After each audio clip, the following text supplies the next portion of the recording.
We first did a test run, I think in 2019, of about 50, and we've been doing it for 4 years now, always trying to make the methodology more and more precise to better reflect the actual environment at particular schools. And this year, the number one school was Michigan Technological University, which was a nice surprise. The number two school was actually Auburn University, which was nice to see. In the top 10, the most well-known prestigious school is actually UVA, which did really well this year.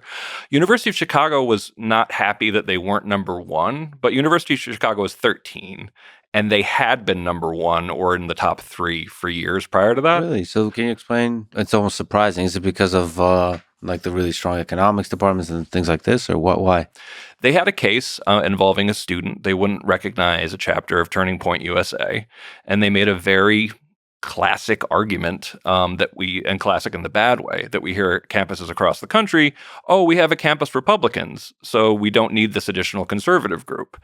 And we're like, no, I'm sorry. Like, we've seen dozens and dozens, if not hundreds, of attempts to get this one particular conservative student group de-recognized or not recognized.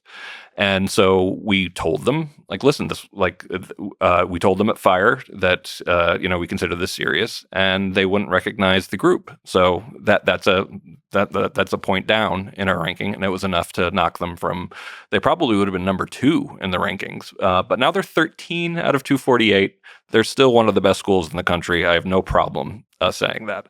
The school that did not do so well, at a negative 10.69, negative 10.69, and we rounded up to 0, was Harvard. And Harvard has been not very happy with that result. The only school to receive the abysmal ranking. Yeah. And there are a couple people. Oh, Harvard. Oh, Harvard. And there are a couple people who have actually been really, I think, making a mistake by getting very Harvard sounding, by being like, I've had statisticians look at this and they think your methodology is a joke, and like pointing out, and this case wasn't that important, and that scholar wasn't, that scholar, like one of the arguments against one of the scholars that we counted against them for punishing was that wasn't a very, famous or influential scholar. And I'm kind of like, so your argument seems to be snobbery, like essentially that, like, you're not understanding our methodology, for one thing, and then you're saying that actually that scholar wasn't important enough to count. And by the way, Harvard,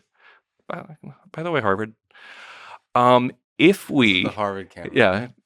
if we, even if we took all of your arguments as true, even if we decided to get rid of those 2 professors, you would still be in negative numbers. You would still be dead last. You would still be after Georgetown and Penn, and neither of those schools are good for freedom of speech. I should say the bottom 5 is the University of Pennsylvania, like you said, Penn, the University of South Carolina, Georgetown University, and Fordham University. All very well earned. They have so many bad cases at all of those schools. What's the best way to find yourself in the bottom 5 if you're a university? What's the fastest way to that negative, to that 0? A lot of deplatforming. When we looked at the bottom 5, 81% of attempts to get speakers deplatformed were successful at the bottom 5. There were a couple schools, I think Penn included, where every single attempt, every time a student a student group objected to that speaker coming, they canceled this speech. And I think Georgetown was 100% success rate. I think Penn had 100% success rate. I think Harvard did stand up for a couple, but mostly people got deplatformed there as well.